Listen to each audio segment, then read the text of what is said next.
Dear students, welcome in the class of BF first year English Literature Paper Fest Poetry and Drama. Today we will study John Milton's famous poem On His Blindness.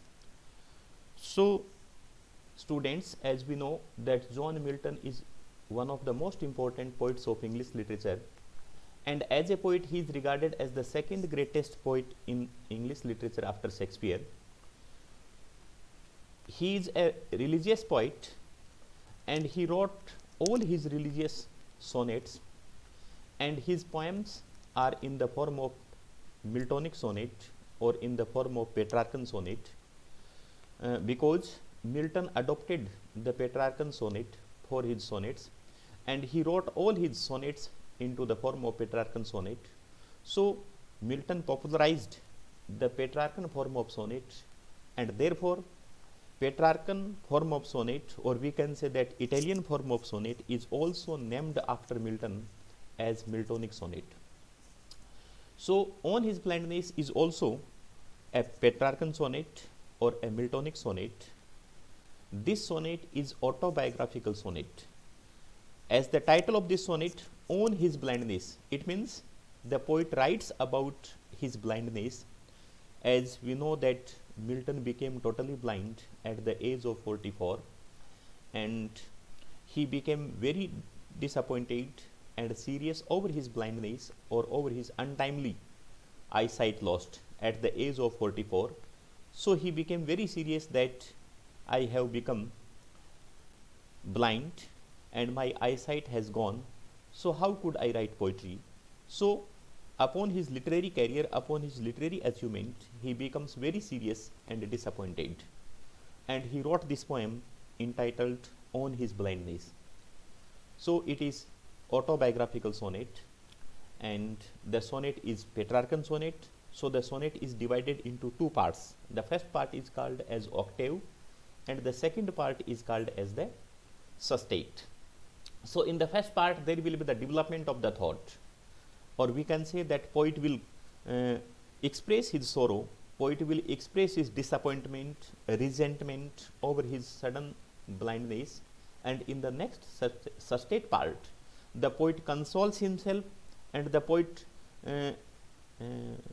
satisfies himself with his condition of blindness, and he says that I will write my poetry into my blindness, and then I will present the true account and the proper account of my poetic talent to God.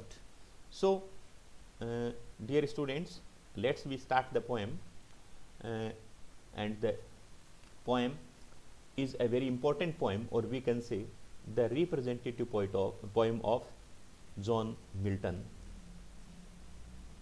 Let's start the poem. When I consider how my light is spent, ere half my days in this dark world and wide, and that one talent which is death to hide, lodged with me useless, though my soul more bent. So dear students, in the first stanza or in the first quatrain of the poem, the poet expresses his sorrow, the poet expresses his disappointment upon his sudden blindness. When he says that when I consider how my light is spent, he expresses surprise, he expresses sorrow over his light has gone, or over his blindness. He says that very suddenly and very soon my light is spent and I have become totally blind. Ere means before. Half my days, it means it is not the half of my age, because as we think that Milton became totally blind at the age of 44, and the age of 44 is not the mid of human life, as we think or as we consider or as we believe that a life of human being is of 100 years. So before 50 he has become totally blind. So he says that I have become totally blind, or my light has gone before the half of my days, before the mid of my life. This dark world and wide, it is the use of simile, or we can say it is the use of alliteration, the repetition of the same consonant sound. So it is the use of alliteration, world and wide. So he says that this world is dark because I can't see in this world, and wide, it means there is a lot of time has left in this world of darkness, and I have to live in this world of darkness, because still there is not the mid of my life, because he has become totally blind at the age of 44. So it is not the mid of his total life. So he says that before my half of days, or before the mid of my life, I have become totally blind, and this world is full of darkness for me, and there is a long period, and there are the several years to live in this world. So dear students, John Milton इस poem में ये कहना चाहता है, इस beginning stanza के अंदर, poem की शुरुआत में, कि मेरी ज़िंदगी का आधा हिस्सा भी नहीं गुजरा कि उससे पहले मैं टोटली ब्लाइंड हो गया, अंधा हो गया, और अंधा होने की वजह से वो कहता है कि ये पूरा संसार अंधेरे से फुल है, और इस अंधेरे संसार में मुझे मेरी आधी से ज़्यादा ज़िंदगी मुझे जीना है, तो किस प्रकार मैं पोएम लिखूंगा, किस प्रकार इस संसार में मैं रहूँगा. So that's the point of seriousness, that's the point of disappointment of Milton himself. And that one talent which is death to hide, he says that one talent that is which is death to hide, it means he says that God has gifted me a poetic talent, because from the very beginning Milton conceived that God has given me poetic talent, and he believed that I am gifted with a poetic talent. So if he is gifted with a poetic talent, then it is the duty of poet to write poetry, because Milton is a poet of duty, Milton is a poet of religious nature. So he believes in the system, he believes in the norms of this world, that if the God has given me poetic talent, so it is my duty to serve God by writing poetry in praise of God. So he says that the one talent, that is the poetic talent, he refers towards the poetic talent which is death to hide. It means death to hide, it means the poetic talent can make a person immortal in this world, because poet has a power to write poetry, and poetry is an artistic thing. Art never dies in this world, art is immortal. So he says that art has a power to make a person immortal, or art can immortalize a thing. So he says that a poetic talent that is given to me, and that poetic talent can make me immortal. But now he says that myself is helpless, and I am totally disappointed, because what will be the use of my poetic talent that is given to me, or that is a power that can make a person immortal or everlasting in this world? Lost with me useless. So that poetic talent which can hide the death, which can make a person immortal, is lost. Lost means given, gifted, bestowed to me uselessly. So there is no use of that poetic talent that is given to me by God. So that's the point of seriousness for the poet. That's why the poet is very serious and disappointed over his blindness, that what will be the use of my poetic talent that is given to me, that is gifted to me by God? Though my soul more bent, however, he says that my soul is more bent, more humble to God. My soul wanted to serve God by writing poetry, but how could I write poetry, because myself is totally blind and my light has gone. So that's the point of seriousness, that's the point of disappointment for the poet. So he says that what will be the use of that poetic talent that is given to me, and no doubt I am ready, I am very humble, I am very obedient to God, and I want to serve God. My soul is very serious, sincere and dutiful to God in this condition of blindness. To serve therewith, he says that my soul want to serve God. Therewith means with this blindness, or in this condition of light denied, in this condition of blindness, my soul is ready to serve God. So he says that to serve there with my maker. Maker means God, because God is the maker of this world. God is also the maker of all human beings in this world. So being a religious poet, Milton believes that God is the maker of the poet himself, God is the father of the poet himself. So he says that my soul is ready to serve God in this condition of a blindness. and present my true account. And he says that my soul is ready, obedient to present the true account of my poetic talent to God by writing poetry in praise of God. So the poet is very humble, the poet is, we can say, obedient to write poetry in praise of God, and he is ready to use that poetic talent in this blindness also to write poetry in praise of God. So students, John Milton religious poet होने के नाते अब भी अपनी इस blindness के अंदर, अब भी अपने इस अंधापन के अंदर भगवान की सेवा में पोइट्री लिखना चाहता है और अपने पोइटिक टैलेंट का ट्रू अकाउंट, पोइटिक टैलेंट का ट्रू जो हिसाब है, जो टैलेंट है, उसका हिसाब देना चाहता है. My true account list he returning side so that God will chide means rebuke, give punishment, so that God will chide me list. So he says that I want to present the true account of my poetic talent, so God will chide me list, God will rebuke me list, God will give me less and less punishment to me when I will go to heaven after that. So in this way the poet is ready to write poetry in praise of God in this condition of totally blindness. Does God? This is the question, and this question is asked by poet himself to his soul, and the poet asks a question to himself, that does God exact day labor light denied? I fondly ask. So the poet says, I fondly ask to myself, and I lightly ask to myself to satisfy his curiosity, to satisfy his question, that what is the question, that does God demands exact day labor. Exact day labor means complete day labor from a person who is blind, or from a person who is light denied. It means from a blind person.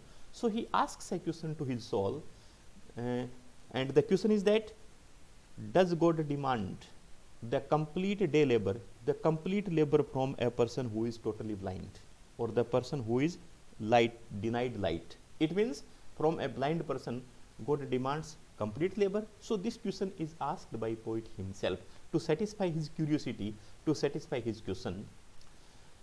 Now the state part starts.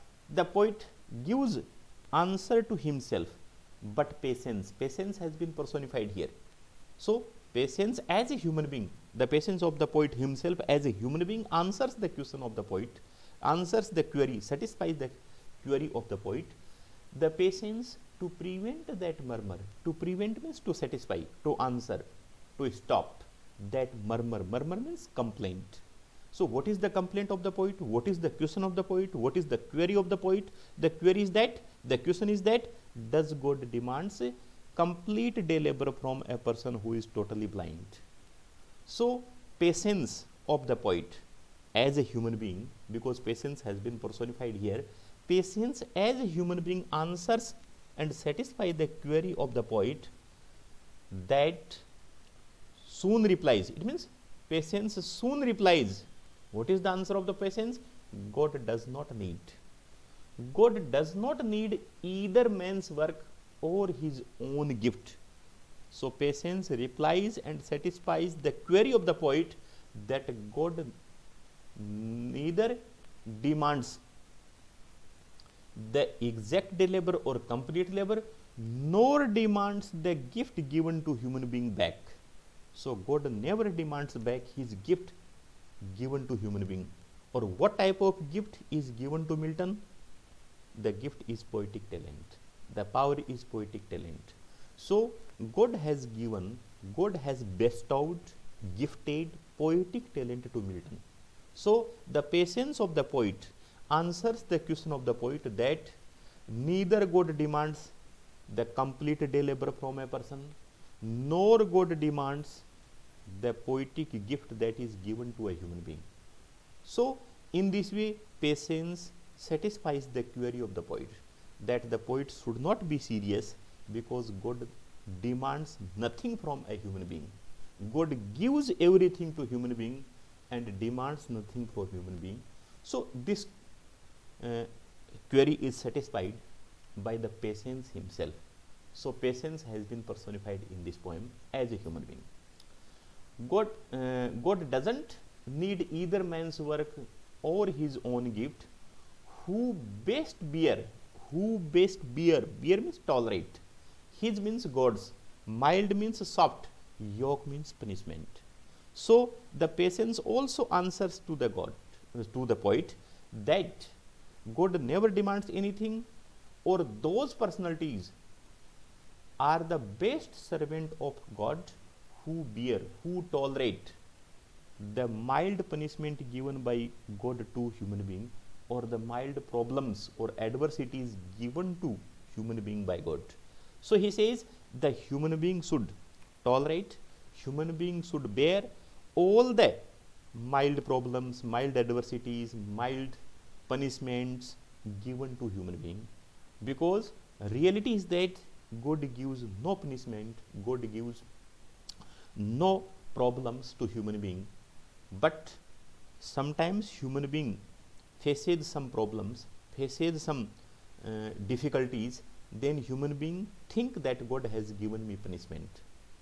So the poet says, or the poet's patience says to the poet, that those personalities who bear, those personalities who tolerate the mild punishment or the mild problems given by God easily or without any complaint, they serve him best.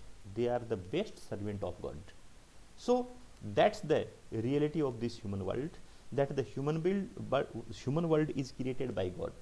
God is the father of this human world, and God never gives any problem to human being, any difficulties human being.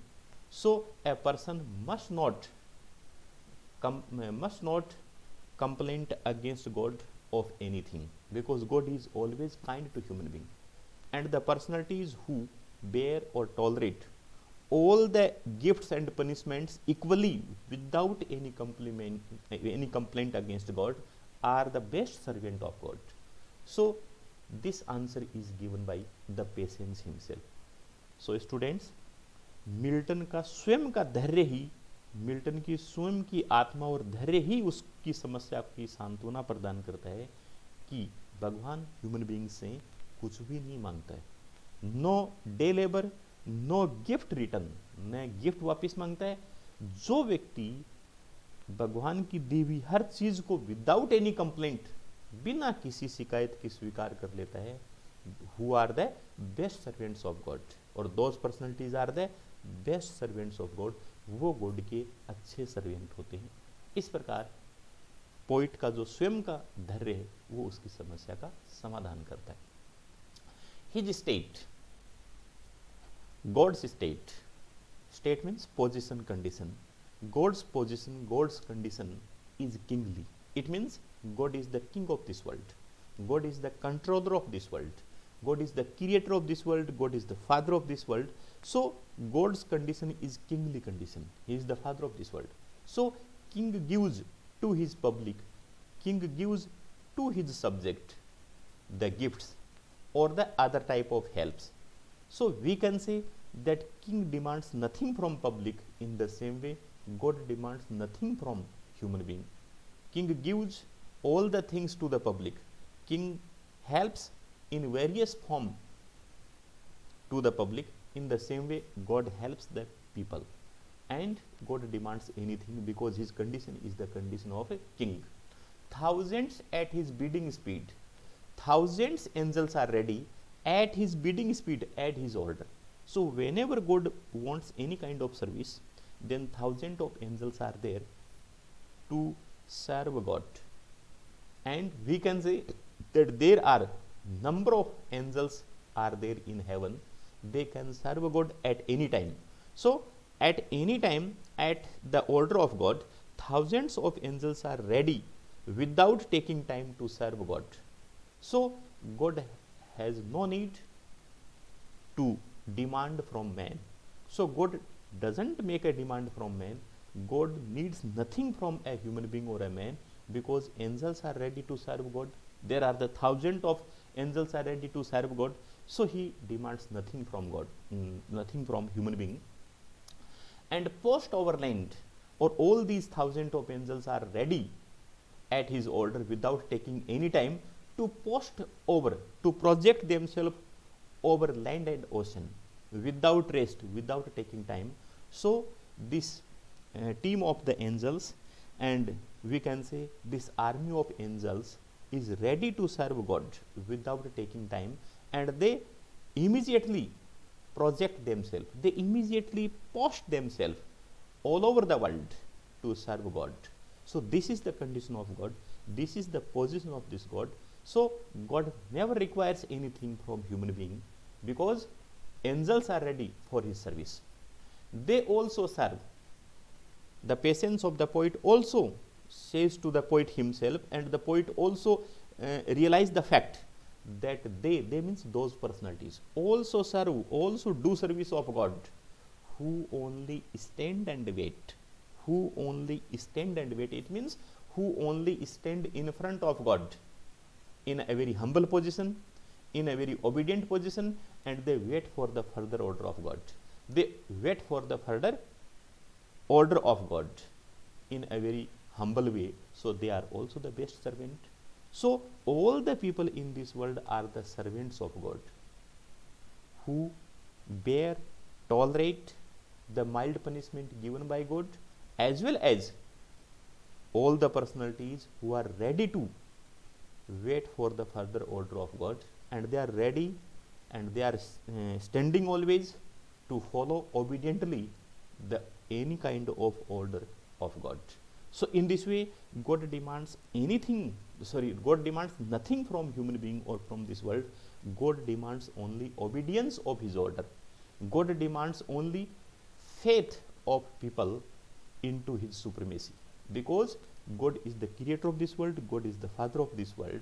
So we must believe in the supremacy of God. We must believe as a human being into the faith, into the supremacy, into the kindness of God.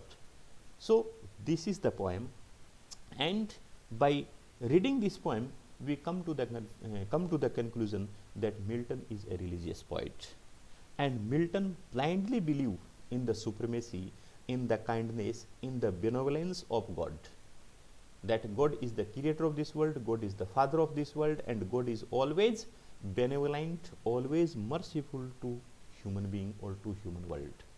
And God gives all the positive things, God gives all the gifts, and God never gives punishment, and God never requires anything back from human being.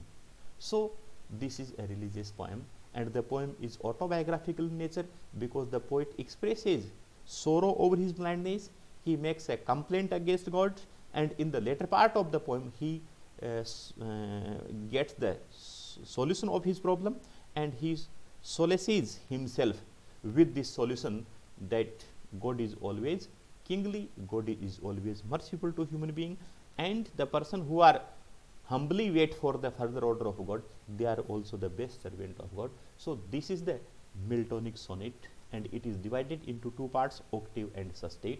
So dear students, this is the poem, and the rhyme scheme of this poem is A B B A, A B B A, C D E, and C D E. So this is the rhyme scheme of this poem. Thank you for today, for listening very patiently.